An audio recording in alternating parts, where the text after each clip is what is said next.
TPCSI fans, you want to revolutionize your sports investing habits? Allow me to tell you about WagerWire. WagerWire is an app that helps you become a superior bettor by allowing you to sync all your sports books and track all your bets in one place. See your current action, your betting history, and stats. You could also sign up for sports books and collect bonus offers. Follow them at WagerWire on X, as it's the best account on the platform. Head to App Store or Play Store now and search WagerWire and download the app.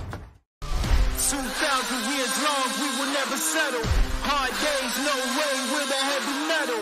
No time, no fail, won't stop here. Like a torch to a flame when it burns hot. We won't stop, come on, take me higher.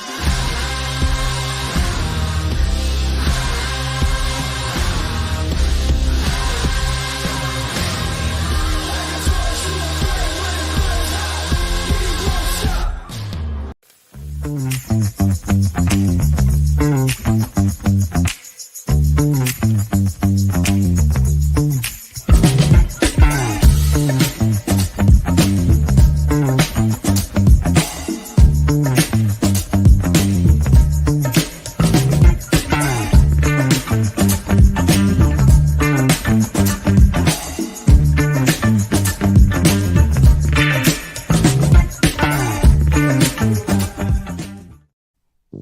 From the ECSI Sports Studios and the #1 sports investors in America,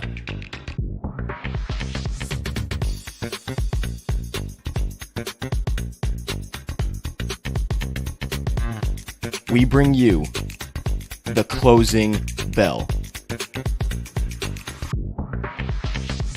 As the market closes, legends Jeff Dawson and Riley Magnuson bring you all the sports investing tips for tonight's matchups. If you want to learn more from the two legends at the desk, make sure you stay tuned to the closing bell. Good evening, late afternoon, sports fans from all around the globe. I am the host, Jeff Dawson, East Coast Sports Investors, and it's that time of the day for the closing bell. October 7th, 2024. Riley is on assignment in Vegas with the bride-to-be. He has this week off. Today, good friend, colleague, someone I'm scared shitless for, Mr. Scotty Webb, live from Tampa. We're going to talk weekend recap in the NFL. We're going to talk NFL. We're going to talk MLB Playoffs. We're going to do a little talking about Milton. Milton is probably the largest hurricane in history. About to hit Scotty on Wednesday, and I asked him, why the hell isn't he leaving? He goes, he can't. He goes, the freeway's locked up. So prayers and thoughts to everyone in the area as they're bracing for Milton. So hang on tight, and let's pray for them. Shout out to our proud sponsors and partnerships. Of course, it's WagerWire. Head on over to Google Play, download that app. It's free.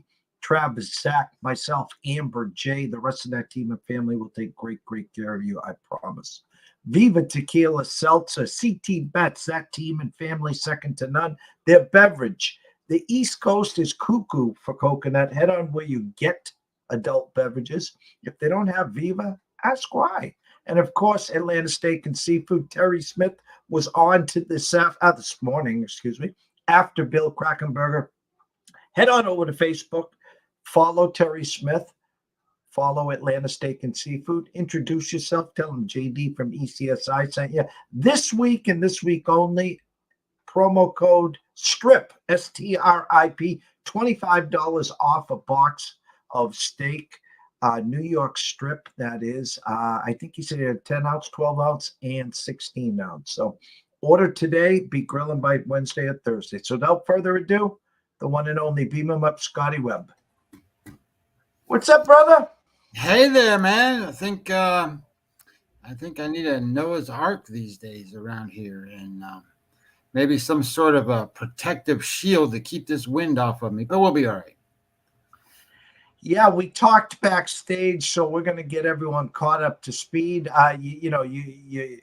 You've been through this a million times, and here comes. I'm trying to be multitasking. There we go. You just got through Helena, and you text me now and missed us. Not your first rodeo, but this one is uncharted waters, no pun intended. Well, I mean, currently this is a Category 5 hurricane, 175-mile-an-hour winds, and it's a little more than what they thought it was going to be at this point. I think what the local people, I shouldn't say local people, but the meteorologists and the weather people, they all talk about, like, this is the biggest storm really that's ever come through Florida. And I get it. Andrew came through Florida and wiped out, part of Miami. So this is going to be something like that. This is going to be really bad for Tampa Bay. So I live slightly south of Tampa Bay. It takes me, 25 minutes to get to a Rays game. I got to cross a bridge, and I'm in Tampa from where I live. But if the storm comes in just north of Tampa, which would be better for me, but if it comes in north of Tampa by just a little bit, that's where the bad winds are, is on the south side and the right-hand side, and that's going to take all the storm surge right into the bay. I don't know how, if you're not familiar with Tampa Bay, it's a low-lying area, and the city's right on the water of Tampa Bay. And they're calling for 10 to 12 feet of storm surge. Tampa Bay can't take that. Tampa Bay will be underwater. The city. The city will be underwater. And everybody's been in Tampa. They're forced to evacuate. So, like, if I was going to leave now, I couldn't. I posted some stuff on the timeline just to show people, because people are going to ask you that. Why are you still there? Well, you can't get out now. If you're going to leave, you got to leave yesterday. And the reason you can't get out is because when you get out on the freeway from south of me down past, say, Fort Myers area, it's all been evacuated too. So they don't have anywhere to go. So in the state of Florida, obviously it's a peninsula and it runs north and south. So most people just take I-75 and run it up north. Okay, well, you can keep running until you get all these people out there. Well, it's a parking lot. You're not moving. And then when you get to the, say, Orlando-ish area, which is probably, I would say, on a normal day for me, it would be 60 minutes to 65 minutes for me to drive to I-4. That takes you, east and west. If you want to go on I-4, it's a parking lot. So you can't go anywhere. So if you wanted out, you needed to get out. Unless you got a helicopter, you can, pick you up, take you wherever you want to go. But so getting out's not going to be, So the solace to this whole thing right now is that this could get worse. It's 175 now, and that's pretty strong. I have seen reports that tell you that it's probably going to get closer to 200-ish. That's never happened in the Gulf before. And then what's supposed to happen, though, as it comes up towards me and makes landfall, there's supposed to be some wind shear that comes in over that couple of days, or that time frame, not days, but that time frame that kind of knocks it down a little bit. And they're calling for it to be a strong Category 3 coming through here, about 125, 130 in terms of the velocity of the winds. But they weren't counting on it being 175 today either. So, it could come in as a Category 4. It could come in as whatever. Obviously it's the nature, but it's a scary thing. But I'm not, me personally, my situation, I'm in new construction. I have block house on the bottom, concrete. Top floor is wood, but the bottom floor is concrete. I'm not in a flood zone. I'm not, in where, I'm going to have all this water coming through my house and all that stuff, unless I get, unless, something happens to the roof and a hole gets ripped in it or something. I'm not going to have all that. But yeah, I've been through a lot of storms before. When I lived in West Palm Beach, we got back-to-back storms. One went through, and then say 10 days later, another one came through. And that was a Category 3 storm. And those are not, I said once I went through that, I would never go through anything stronger than that. Here I am, getting ready to go through something that's probably stronger than that. If I had the ability to, I would leave, but I don't have the ability to anymore. It's too late. Well, again, thoughts and prayers, and I got about 6 candles going, so we might add a couple more. We're gonna, you're gonna keep texting me when the storm hits, and as long as you got cell service or whatever. So, wishing you nothing but the best, and obviously the whole state of Florida as well.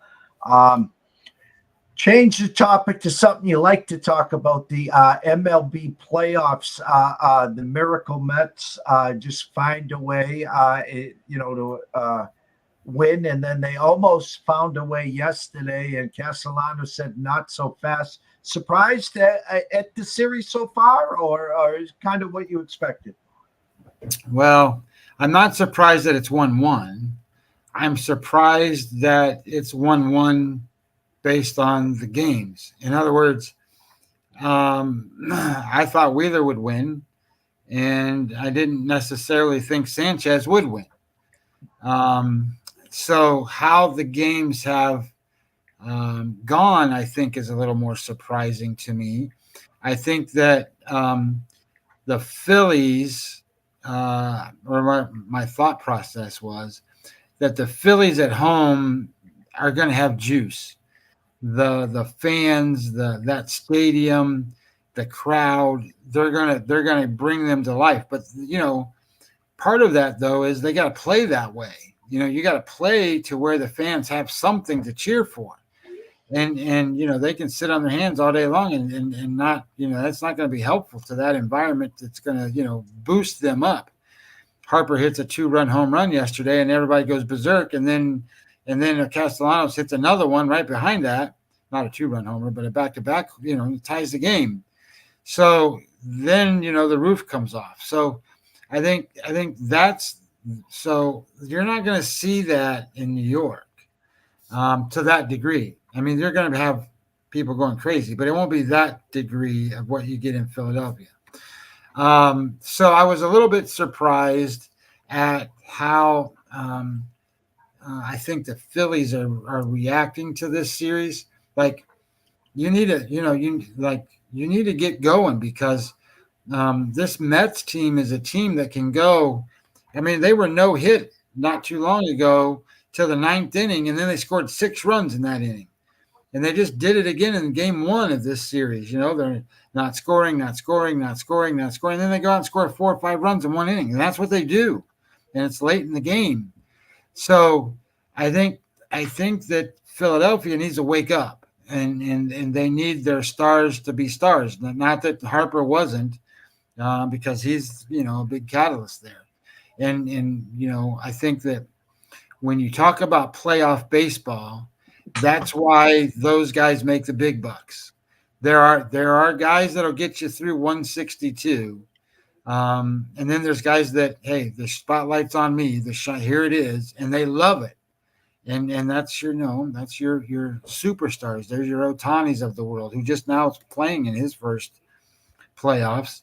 And then you got your Harpers, right? I mean, those guys live for these moments, and they come through, and I look at guys like Mookie Betts, right? He's a great 1 through 62. And I'm not saying he couldn't be a great playoff guy, because I think a couple series when he first was going with the Red Sox, he's pretty good, but he's 0 for 22 in his last 22 at-bats. So everybody goes through that. Everybody goes through those kinds of things, but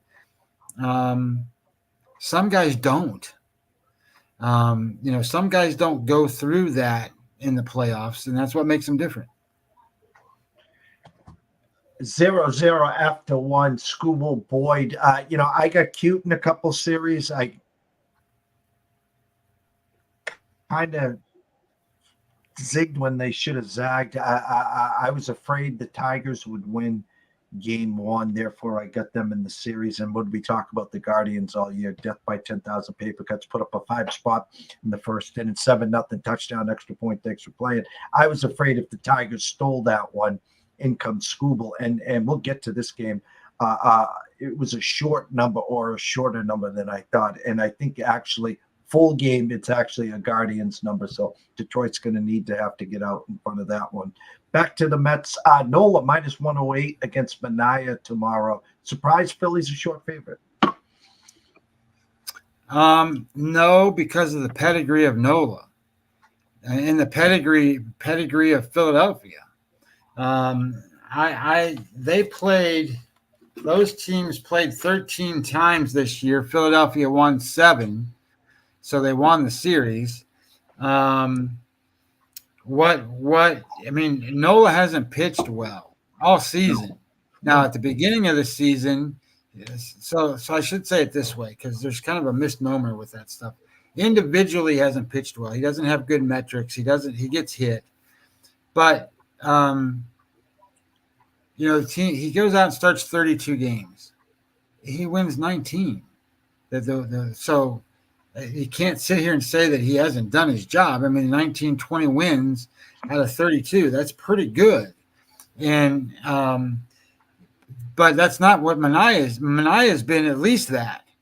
Mania's got like 22 wins, 21 wins, team wins, not personal wins, team wins.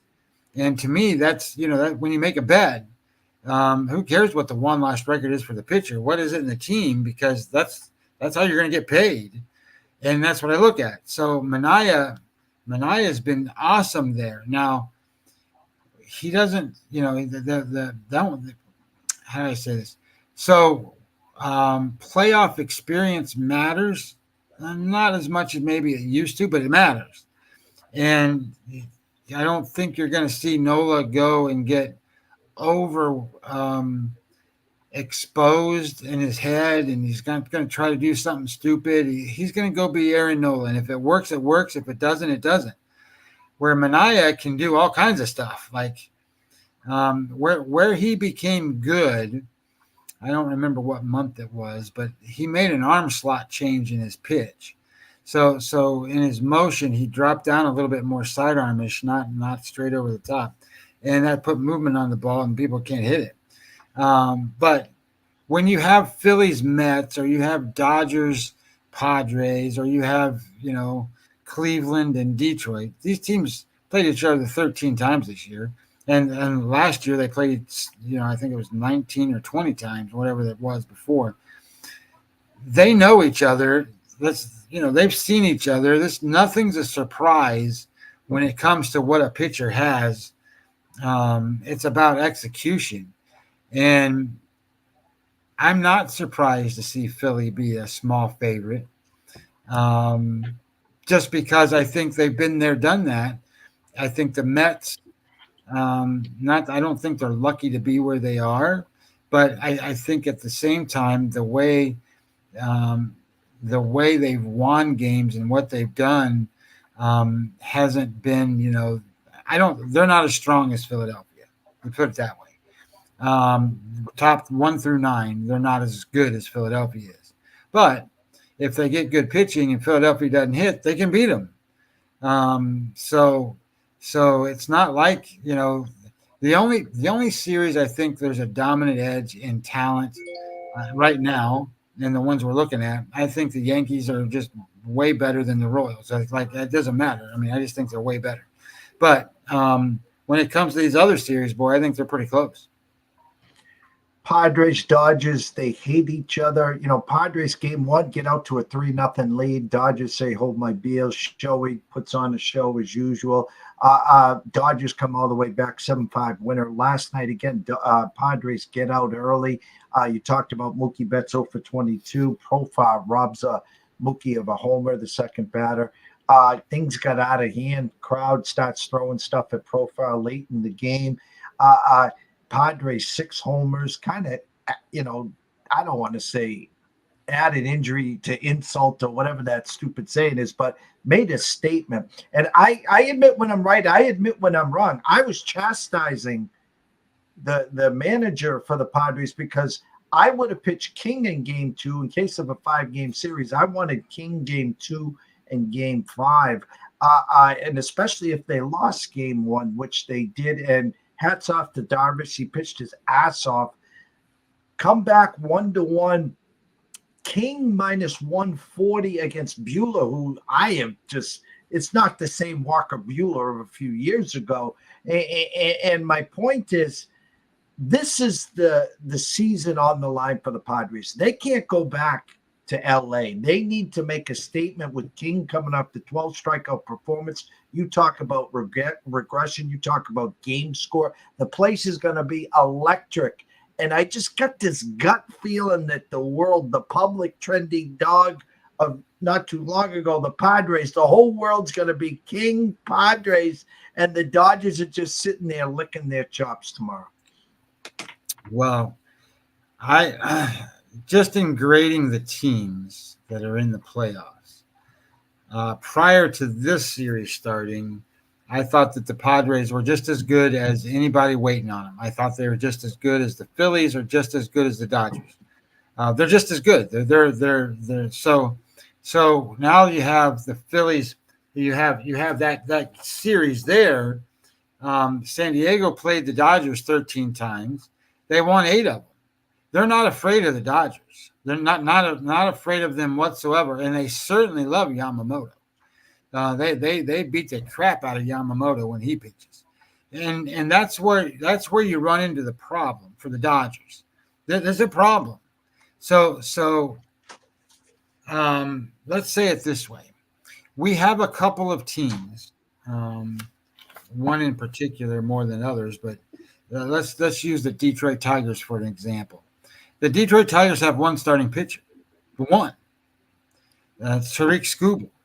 They need to win when he pitches, and certainly can. I mean, he's the best pitcher in the American League. He can win both games that he pitches. So, and you think about a series, right? There's only 3 games they got to win, and if he wins both of those, they got to pick up one out of 3. I think they can do that. So I bet them to win the series. I'm not betting individual games here. I'm betting that series because I think Skubal can win both those games. Now, granted, Cleveland has seen him so many times. It's not like they don't know what he throws.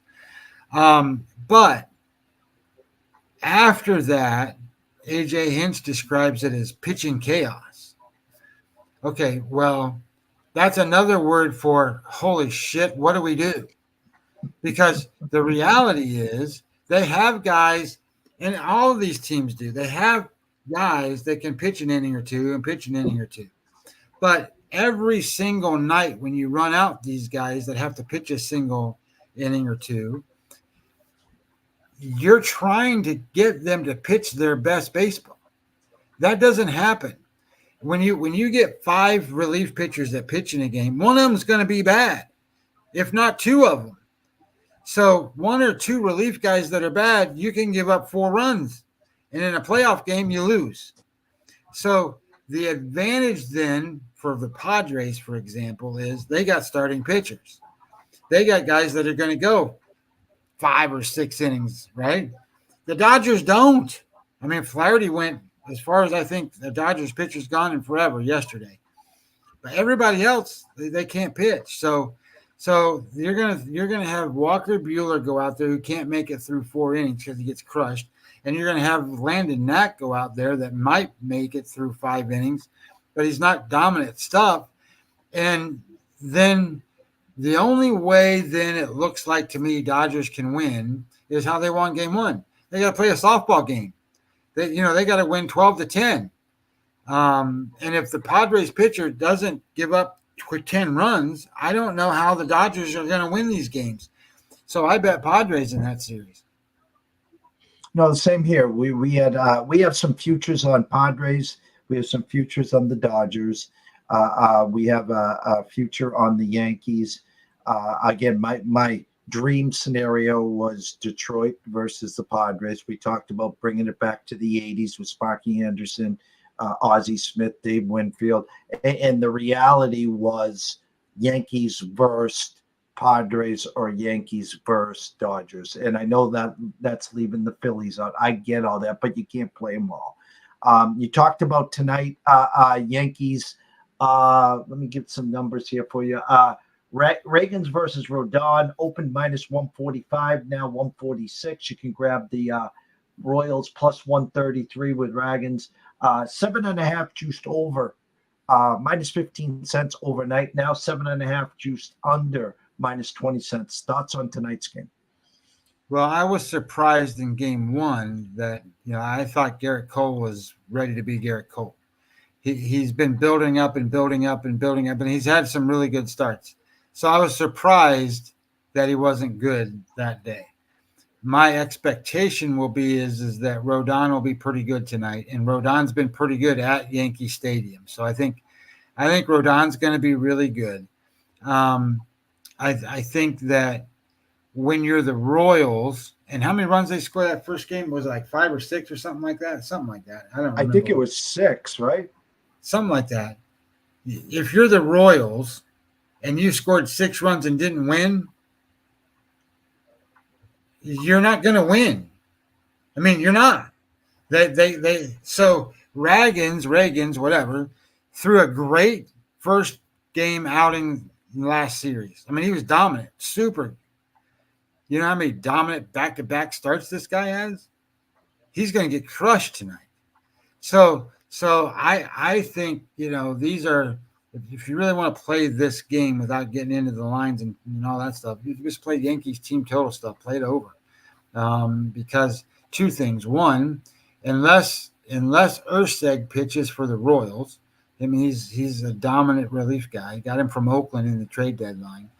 If he pitches, he's the only one that can probably get outs for them. And then all of a sudden you're gonna see Yankees hitting Reagans. Reagans get in trouble. What are you gonna do? You're gonna bring in, I don't know, Marsh or somebody, and the Yankees will hit him. So it's at Yankee Stadium. So I think when you look at what the Royals can do, it's a bad matchup for them. It's just not good. Like these AL Central teams, including Cleveland, who won the division, they're all death by paper cut. They all try to do all these things to win these games. And Cleveland's got no pitching either. They want to go as long as they can and throw in their great bullpens. Cleveland's got one of those. The Royals don't. But I will say that at the end of the season, for say the last 14 days, the Royals had one of the best bullpens going there for a little while. So they had something going on. They had some stuff, but we're talking now. Bobby Witt never really playing in these types of games, and he's in Yankee Stadium, and he's going to shine. But he's the only player they have. I mean, I get it. Paul Pasquantino's made, or Vinny Pasquantino, sorry. I don't know why I always say Paul. But Vinny has made an impact on coming back. But they don't have it. There's Tommy Pham is not going to be the guy that carries them across the goal line. You need a lot of other things. And the Yankees won without Judge and Soto going crazy the other day. They're going to go crazy one of these days and hit a couple home runs and do stuff. And all of a sudden, how do you compete with that? So my biggest problem with that series is if the Royals are overmatched. And then say the Yankees win that series, then you got the Guardians or the Tigers. They're overmatched too. Like the Yankees are sitting here with, who would have been good for them? The Astros. The Astros would have played them like tooth and nail, up and down, all over the place, as hard as they could play them. It's not going to happen this way. So I hate to say it, but I think the Yankees have a cakewalk, as big a cakewalk as there is in the American League to make it to the World Series.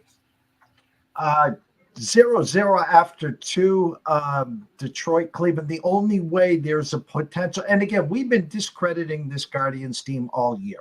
And again, sooner or later, we're waiting for the bubble to burst. They just find ways.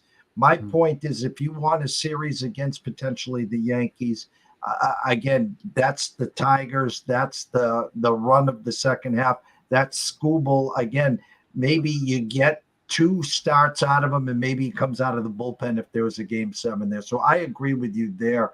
I'm going to talk about New Orleans and Kansas City tonight. Overnight, opening number, Kansas City -6.5. The opening number with a 46 down to 5.5 and a 43, a 3-point drop in the over-under there. No Pacheco, no Hollywood Brown, no Rashee Rice yet. This Kansas City Chiefs team's 4-0. The Saints come out and score 40-plus the first 2 games. They beat up on the Panthers. They go to Dallas and throw up a 40-burger. I'm not a Derek Carr fan. I do have a share of Alvin Kamara on one of my 19 teams. What are you expecting tonight in Kansas City, Scott? Yeah, I think what the NFL has shown a lot of people is there's no super teams right now. You know, with San Francisco not being healthy, I mean they're 2-3 now. You know, and power rating wise, for a lot of handicappers and a lot of people that create their own numbers, they were number 1. So you have to probably re-look at what your structure looks like. And, you know, I'm trying to evaluate the Minnesota Vikings as being the best team in the NFL, right? Because I think they're, you know, looking at DVOA, they're number 1 in DVOA. And, you know, they're number 1 in defense on EPA. So I think that how can you not say that they're not the best team? So then you start breaking it down and go, where does New Orleans fit into that? Well, New Orleans is 5th in EPA on defense.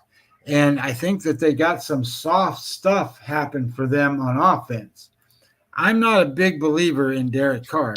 I watched him for the Raiders for years. They're 5th in EPA on offense. My issue with that is all you have to do is put a little bit of pressure, just a little bit of pressure on Derek Carr, and he's all over the place. Well, I think that the Chiefs can do that. So one of the things I'm seeing in the NFL is certainly these. And you saw it, like, I don't know what the trends look like today, but I know when the first couple of weeks, if they're +6 or +6.5, you got to take the dog because they all cover and they outright win. And then all the stuff happened in the circuit contest, and, you know, all these teams are, you know, we're supposed to win by 10, they lose outright, and everybody's out of the contest. So I'm not afraid of the bigger number. What did you say? It was 5.5, right? I think it's 5.5, and it's in Kansas City. So I think it would be one thing if it was in New Orleans, but I think in Kansas City matters. I think that this is a good spot. I mean, Kansas City is going to lose too, and they're going to lose games, but I don't think New Orleans is as good as what they've shown, and I think Minnesota is. So I know that's kind of a weird way to say things in a roundabout way.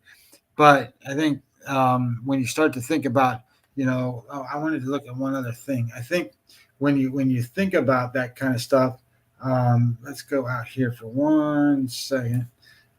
Strength of schedule is what I'm looking for.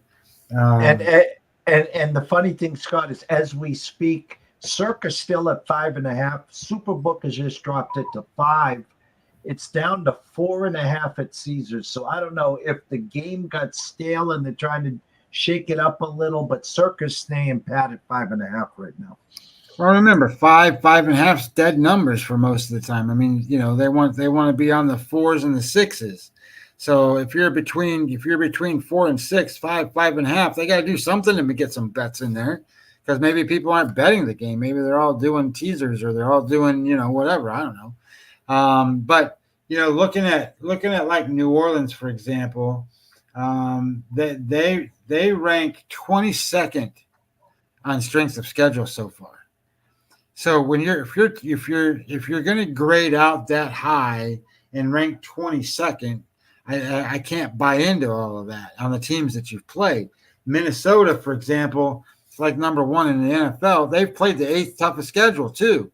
So I look at that and go, yeah, okay, I get it. I understand. And, like the Chiefs, they've played the number 1 hardest schedule. So, they played the Ravens already and whoever the heck else they've played. The Bengals and Chargers. Didn't they play the Lions too already? No, maybe that was before. Last year. Yeah. So then they play the Ravens. They beat the Ravens opening night. Yeah. Then they beat the Bengals. Then their last game they played was at the Chargers. I'm forgetting who they played in, but they beat the Raiders at home. So it's like they've played teams.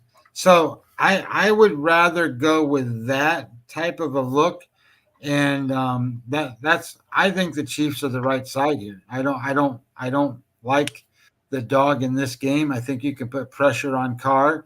I think one of the underlooked values of what's keeping Kansas City in these games is their defense. And specifically, I think it has to do more with their defensive backs. They've been really good on coverage. So I think if they can shut down Kamara to a certain degree, not easier said than done, but I like the idea that I think, not that I want to be a guy that goes out there and advocates, betting on favorites, but at the same time, I don't think this is a spot to bet New Orleans. And I'll say on paper right now, the best team in the NFL, and again, it's not even record-wise, is the Lions from start to finish. I'll just stick with them for now. I think especially in the NFC as we speak with Kansas, with the 49ers being so banged up. Philly just doesn't seem right. Dallas, no. And congrats so far. Washington, I did not have them on my bingo card to being off to the great side. Or Minnesota, I did not have that as well. So very, very interesting there. I can't let you go. You tagged me, and you see I'm still smiling ear to ear. Welcome back to the MLB, Mr. Tito Francona, going to the Reds. MLB, Harold Reynolds did an amazing job. He talked about some of the guys that came back. He talked about Dusty Baker going to Houston. He talked about Brantley during the San Francisco run. The guys that sit out a year, the seasoned veterans, the real baseball managers that got forced out by the nerds, sit back for a year. They don't come back unless they know they're going to win. Talk about Tito going to Cincinnati and your initial thought there and what they need to do in the offseason to take that to the next level. Well, my first thought was I know why Bell got fired. So David Bell got fired because the general manager felt he was too much of a player's coach, didn't hold anybody accountable. And if you've got a business that you're running, one of the things that makes your business successful, similar to a baseball team, is when people make a mistake, you hold them accountable for the mistakes they made. Or if they don't want to follow procedures and protocols, you hold them accountable for those procedures and protocols that they need to follow. Obviously, David Bell didn't do that. I expect that Francona is a player's manager guy, but at the same time, he's a player's manager's guy, but he's a I hold you accountable guy. And that team, when you just use that terminology and think about the Reds and who's on that team and what they have, that's just apparent what that team needs. They need a guy that's going to go in there and go, hey, this is what we're doing. We're going to do it this way. And there isn't. And if you can't do it that way, your ass is gone. So those guys like Friedel and the shortstop, whatever the hell his name is, it doesn't matter. But those guys all, I keep wanting to say Harrison. His name's not Harris. So all of those guys need to play second base, not shortstop. I mean, shortstop's De La Cruz. And even De La Cruz, right? I think Terry Francona can go in there and go up to De La Cruz and go, hey, it was a great season. You're a good kid. You get 25 home runs. You steal 50 bases. but you're no goddamn good if you strike out 200 damn times.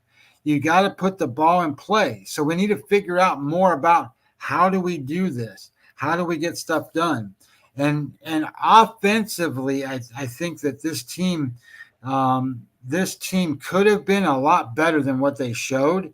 And, maybe it's a concept or I don't know more. I don't know enough about what their scenario was when it came to. I'm trying to pull them up here in 1 second. You're talking about McLean? India, Jonathan India. India. I just McLean, yeah. I'm just sitting there thinking of it, like Jonathan India. Now the issue with this team is when you go look, and I got it set on the second half, so we'll just set it for the full season. When you pull this up, right? De La Cruz was great, superstar level guy, 6.4 WAR guy, just great.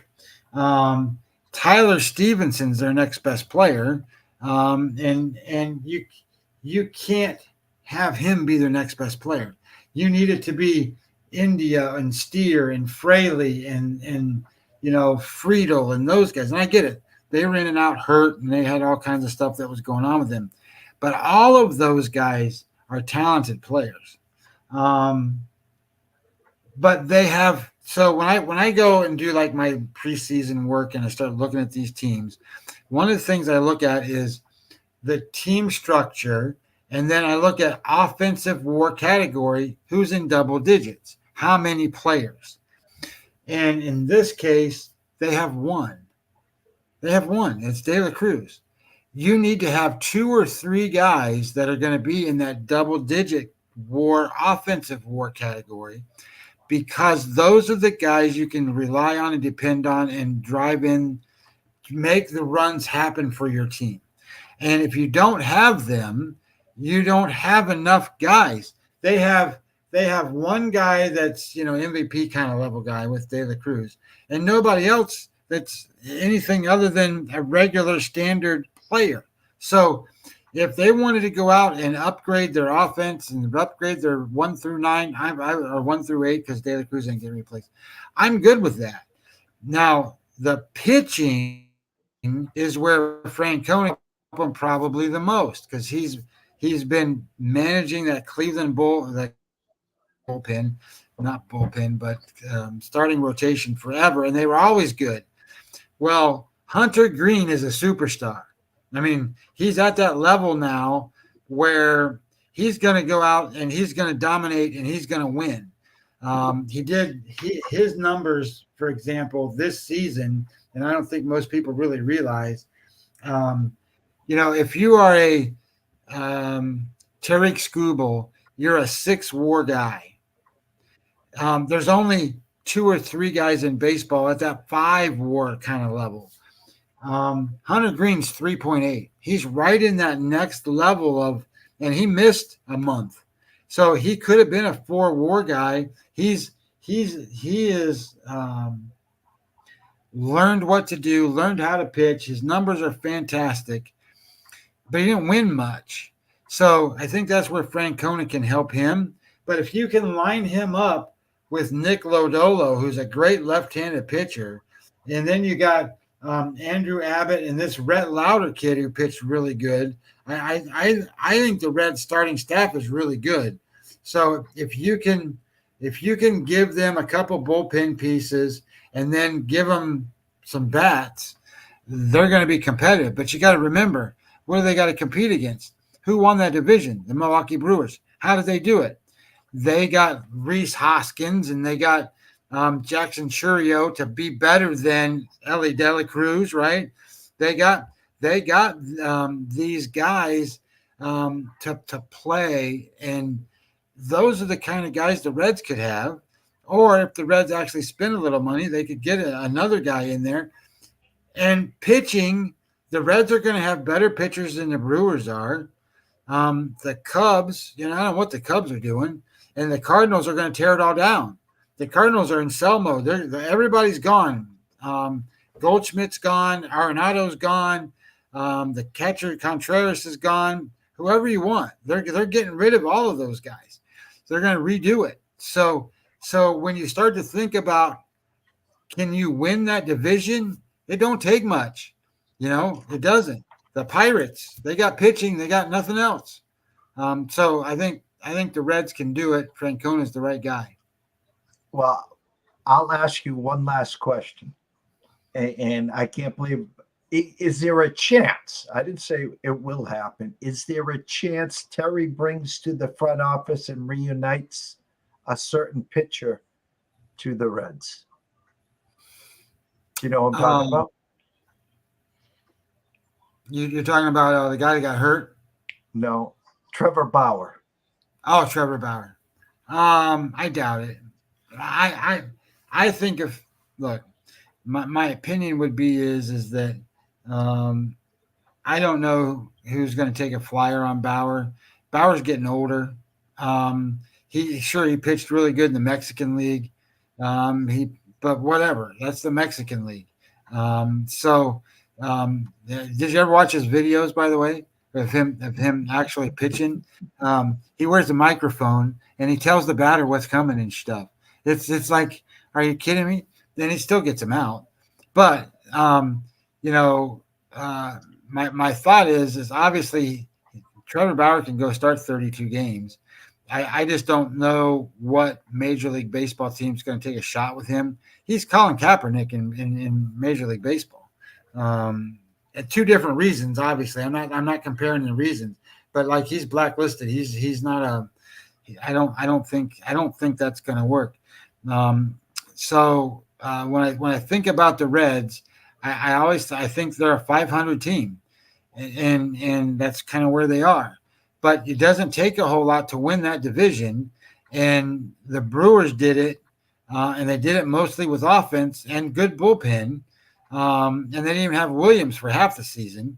But if you can be better, like I always thought the Cardinals, with the money that they have and all the stuff that and what did they do? They went out and they went and signed all those old pitchers and veteran guys to try to get them from A to B and let their hitters hit. Well, the hitters didn't hit, and then all of a sudden they got nothing. And the Brewers,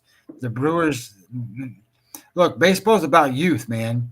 And if you got youthful talent, youthful good players, you're going to be good. And if you can run, if you can throw, think about the Brewers and Churio. That's what they have. And then they have Contreras, that's the brother of the other guy, a catcher. Adames plays shortstop. They're a young team, and they're athletic and fun, and that's what it takes. Because look at the Cardinals, old, slow, don't get it done. And I think of the Dodgers a lot as older and slow, but they got the best players in the game batting. So they're going to have to be softball teams to win. So we'll see what happens. But I think the Reds, man, it'd be exciting time to be a Reds fan, because I think you got the quality pitching. I think you got a good manager.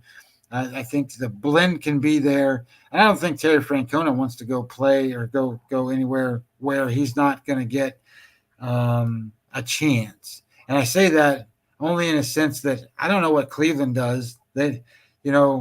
Cleveland's throwing Boyd today, and they're throwing Cobb in the next game. Retread, but Boyd's been pretty good, so we'll see. Yeah, through 3-0-0, Tigers squander first and second, 1 out, first and third, 2 outs, ground out. Skubal through 3 innings, no hits, no runs, no walks, 6 Ks, 43 pitches. So, again, Tigers knocked on the door the last 2 innings, see if they can push at least one across for the first 5 there. Scotty, always a pleasure. Obviously, our hearts go out to you, the rest of Florida. Yes, we want you to keep us on speed dial as we always close here. The scroll has been going the whole time. Everyone knows where to find you at Webby20 MLB, website MLB-daily.com. Tell everyone again where to find you. Well, I do a show right here on your network, Jeff, most of the time. Unfortunately, it's been kind of come and go here with this storm and stuff. I'm truthfully not expecting to have power for 7 to 10 days after this, so we'll see what happens. So kind of be hard to get in touch with me then, but follow me on Twitter, right? I mean, that's the fastest way for me to get a hold of anybody, is to go through Twitter. You can certainly follow me on my website and go there. Like, I have a client base. I give out plays. Basically, what I do is I just post what I bet. And if you want to bet them, great. If you want to see the data that I put in there, you can do that too. But it's $100 for a whole year. I mean, I'm not ripping anybody off. I don't care. I'm not trying to make, I don't take that $100 and put it in my wallet and go bet with it.